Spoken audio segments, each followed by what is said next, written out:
25 Blatant Keir Starmer lies to make your blood boil. How is this man still PM? Labour like to accuse Boris Johnson of lying. Compared to Keir Starmer, Bojo was a clown. Last December, I warned Starmer had lifted lying to a new level, and he wasn't going to stop. Well, he hasn't. This week, the truth emerged about the shabby Chagos Islands handover. Starmer said it would cost £3.4 billion. The real figure? £35 billion.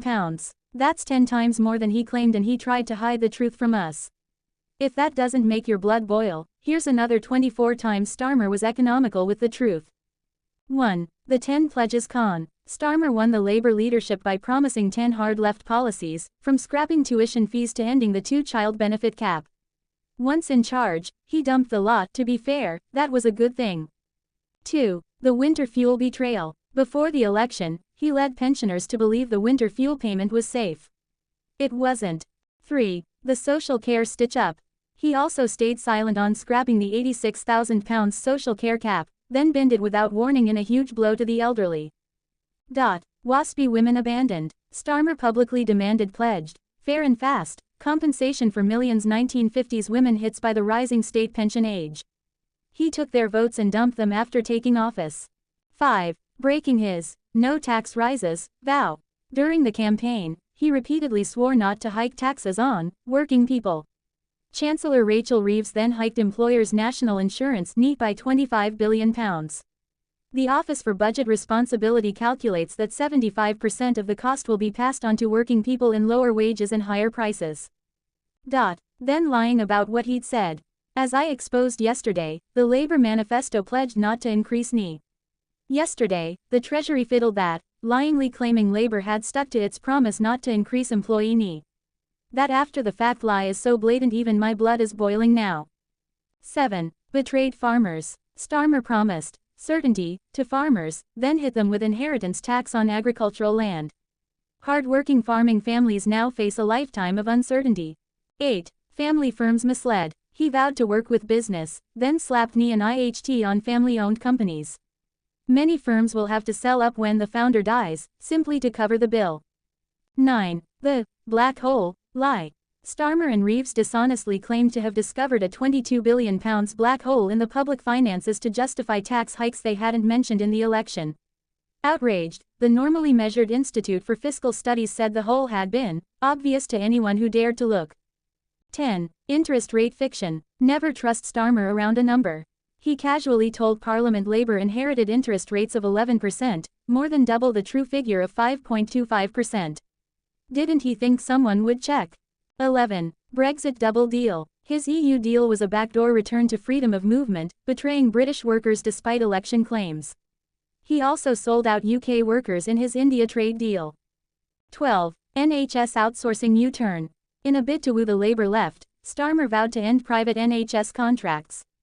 Now he's used them to treat 500,000 patients.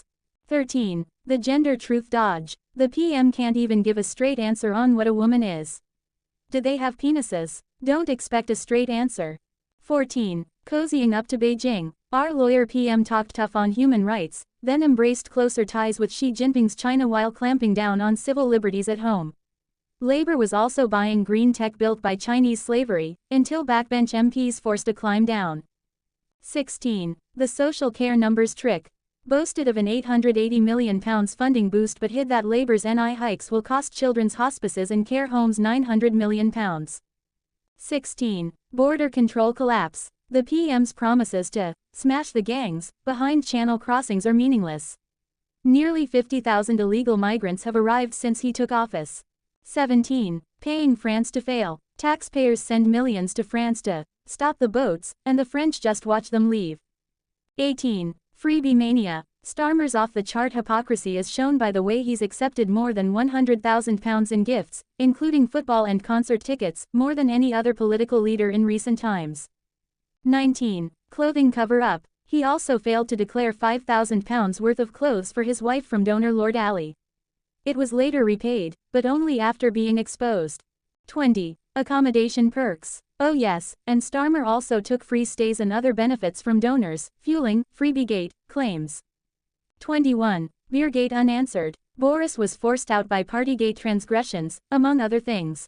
Starmer somehow wriggled out of any charges, despite knocking down beer and curry with 17 people at the height of the pandemic.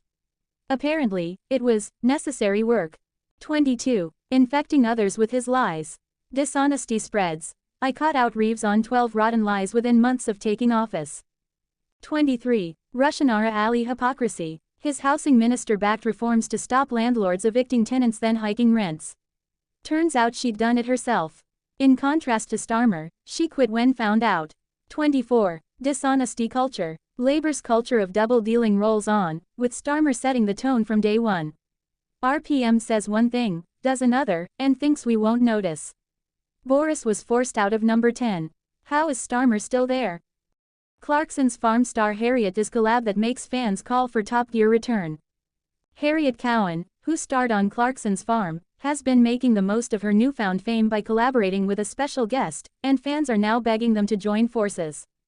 The fourth series of Amazon Prime's popular program, Clarkson's Farm, introduced Harriet Cowan as an experienced agricultural worker alongside former Top Gear host Jeremy Clarkson, who is documenting learning how to run his Oxfordshire farm.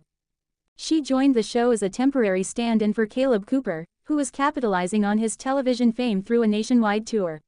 Following Jeremy's quip that he had been left in the lurch, viewers met the 24-year-old addition, who swiftly won over audiences. However, halfway through the series, Harriet's assistance was no longer required when Kaleb made his return, leading to her departure of the show despite becoming a cherished cast member. As supporters couldn't resist Harriet's appeal, they've begun following her across social media platforms. She regularly posts glimpses of her daily routine with her 762,000 TikTok subscribers, continuing her agricultural career whilst also having recently starting a new job with the BBC. However, she made some changes in her latest upload, as she was seen doing a collaboration with a very special guest. The collab you never knew you needed. We never claimed to be coordinated, she captioned the footage alongside a crying with laughter emoji. The clip begins with a gray Mercedes and a tractor positioned side by side before each vehicle's doors swing open. Harriet, dressed in a denim mini skirt and striped t-shirt, was captured stepping down from the tractor. Meanwhile, Izzy Hammond, daughter of Top Gear co-presenter Richard Hammond, was spotted emerging from the Mercedes, donning a matching striped top paired and white denim shorts. The duo then approached one another and recreated the memorable handshake sequence from the 1998 film, The Parent Trap. The brief video segment swiftly captured fans' attention, with many pleading for the pair to feature in a Top Gear revival. Next grand tour, Harriet Cowan as Jeremy, Millie Stennett as May, and Izzy Hammond as Richard, one person commented. They weren't alone in this suggestion, as another viewer remarked, next gen of the grand tour. Who can we have as May? Yes, let's go Izzy Harriet, who will be the third. We need a new generation of a car show, y'all know, a third viewer said. Meanwhile, a fourth added, Amazon Prime needs to jump on a TV show with these two. With guest appearances from certain other people, please. American Vice President J.D. Vance Cotswolds visit upsetting locals including Jeremy Clarkson and Kaleb Cooper on Diddley Squat Farm. The American Vice President J.D. Vance's trip to the Cotswolds is ruffling the feathers of some locals, including Jeremy Clarkson, who is finding work on Diddley Squat Farm is being disrupted by safety measures. J.D. Vance and his entourage is not only disturbing the peace of the Cotswolds, but it is also upsetting work on Diddley Squat Farm too. Petrolhead-turned-farmer Jeremy Clarkson has revealed how it's not quite business as usual while the American Vice President holidays in the Cotswolds. Vance is currently residing in the hamlet of Dean, not far from the 1,000-acre Oxfordshire farm where hit Netflix show Clarkson's Farm is filmed. Increased security measures in the area have been affecting residents in the vicinity, including, it has come to light, the former Top Gear presenter. A no-fly zone, roadblocks and a heightened police presence are just some of the actions implemented to keep the US politician safe on his trip to the UK. A trip to a local high-end farm shop, Dalesford Organic, on Monday, August 11, saw a huge motorcade of blacked-out vehicles heading to the store. Clarkson's farm finds itself within the no-fly zone in place across the area, leading to disruption in filming the latest series down on Diddley Squat.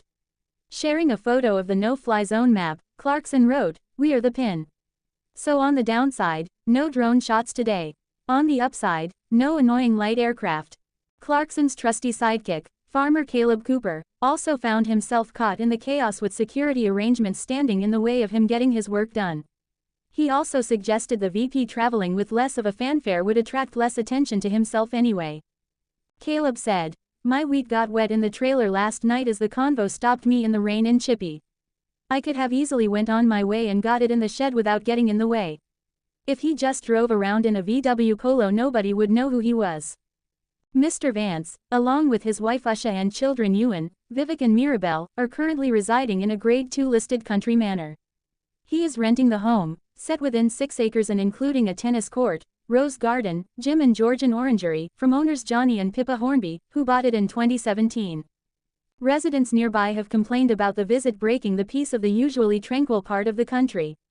According to the Telegraph, the owners of the manor have apologized to locals for the circus and hoped it would not be too disruptive. At the start of his trip, Mr. Vance stayed at David Lammy's Grace and Favor Country House. Along with his family, they began their summer holiday on Friday, August 8, with a stay at Chevening, the Foreign Secretary's Grade 1 listed mansion in Kent, according to the Telegraph. The pair are said to have developed a warm friendship, bonding over their difficult childhoods and shared Christian faith.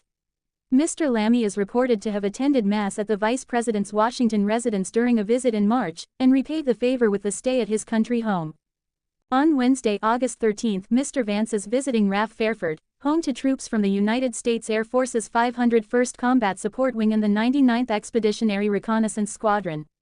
It is understood that while there, he will receive a briefing on the base's capabilities and will deliver remarks.